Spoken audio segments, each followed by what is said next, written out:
You must understand that the difference between praise and worship, praise gives God some celebratory statements about giving him thanksgiving for all what he's done, he's doing, and going to do. But when you tap into worship, it has nothing to do with what God provides. It has all to do with just who God is. Yeah, and that's what church ought to be about. We come to learn about who God is, what God can do.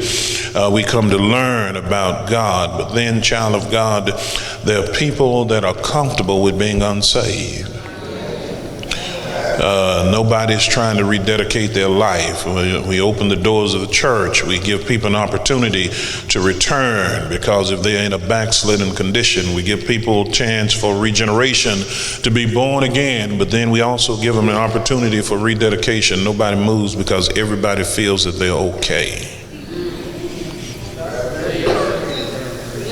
And so as a result, we find ourselves in this Cain and Abel story. But then as I kept reading this story, it also tells the truth that sometimes you not only have problems with your church family, but sometimes you have problems in your personal family. Text tells the truth for those of you who are in the past or presently that's struggling with not being received, having your parental acceptance or approval due to the competitive bond of superseding siblings. Always remember that even though you may be a house favorite, you may not be a heaven's favorite.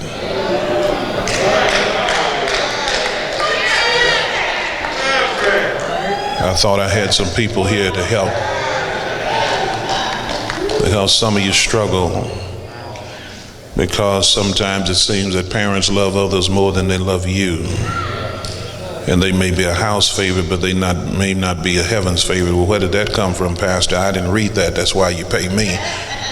It's right here in verse 1. It says, and Adam knew. That word knew literally means he was intimate with his wife, and she conceived and bare Cain. And listen at what she says when she bare Cain. She says, when I had Cain, I've gotten a man from the Lord. But then the text says, and then again she bare his brother Abel. And she said, well, this is just Abel. He's just a keeper of the sheep. I want to encourage you today, just because you may be someone's house favorite, you may not be heaven's favorite. And that leads us into where I'm trying to take you. That's why Abel was secure in his offering. That's why Abel was secure in his sacrifice. That's why Abel was received, because Abel is teaching us a lesson today that I'm not trying to be a house favorite. And maybe that's where you are in your walk with God. You're trying to be a church favorite, but you're not a heaven's favorite. Are y'all gonna help me unpack this? I'm just about through. It's not a long sermon. She says that when she got Cain, Cain says, I've finally gotten a man from the Lord. And the reason you're confused about this is because you didn't sneak into Genesis chapter 3.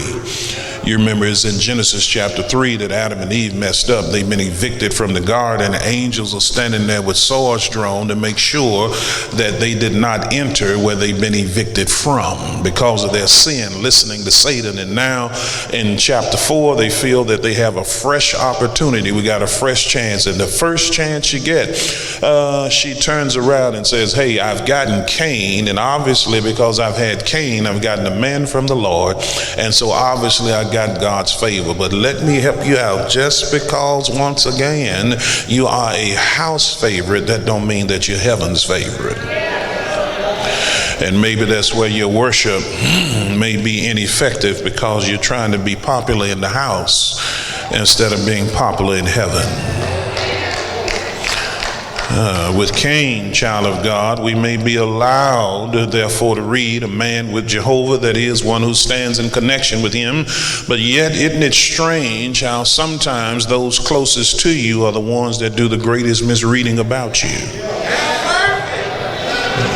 But you need to know that Abel teaches us a lesson that when you are a worshiper, the worshiper in you is the most vital part, and that's what God is looking for. Even the Bible teaches in John, he says, they that worship me must worship me in spirit and in truth. Child of God, sometimes you place too much stock on the reading of others about you when they haven't really read the real part that's the real you. The reason I'm here is because I come to let the worshiper out. Yeah, when I go to work, the worshiper shows up. When I'm at home, the worshiper shows up. And the reason it's so easy for me to worship here on Noble Road in this place is because I worship at my own address. I worship in my own vehicle. I worship at my job. I worship even when I'm at the doctor's office. Worship is not defined by a location. Anytime I feel the need to talk about God anytime I feel the need to tell God, God, I love you. Anytime I feel the need to tell God you're in a class all by yourself. Anytime I feel the need to lift my hands and say, God, I can't make it without you. Anytime I feel the need to open my mouth and give him worship, it has nothing to do with locking me into a location. So I don't struggle when I get here to worship. I don't wait on you to help me worship, because when I think of who he is to me, these are brothers, but yet they're in two totally separate worlds. It's like night and day. It's like oil and water. These are brothers that come from the same womb. One has been discounted and the other one has been declared as a man from God. And here this Abel says, I don't have to have my mother's validation. I'm still a worshiper. I'm clear with who I am. I'm clear that I might not be a house favorite, but heaven knows my name. And I'm preaching to somebody here today. That's why you give God the best, because you want heavenly recognition. Yeah, you won't wait with God. So I'm preaching this today because some of you have been slacking God, slowing up on God, subtracting from God, when God deserves the best. You can't slop God. He deserves the best. So I'm preaching this today because maybe your grade is what has you grounded. Because many of you are trying to go higher, but when he grades your worship, he says, no, I'm going to keep you at ground level. So let's talk about this for a few minutes and then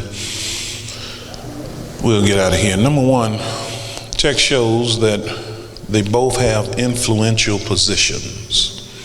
Look at verse 2. It says, and she again bare Abel his brother. Abel was a keeper of the sheep, but Cain was a tiller of the ground. You see, sometimes people say, I can't work and I can't worship because they feel that their job is not as important as someone else's.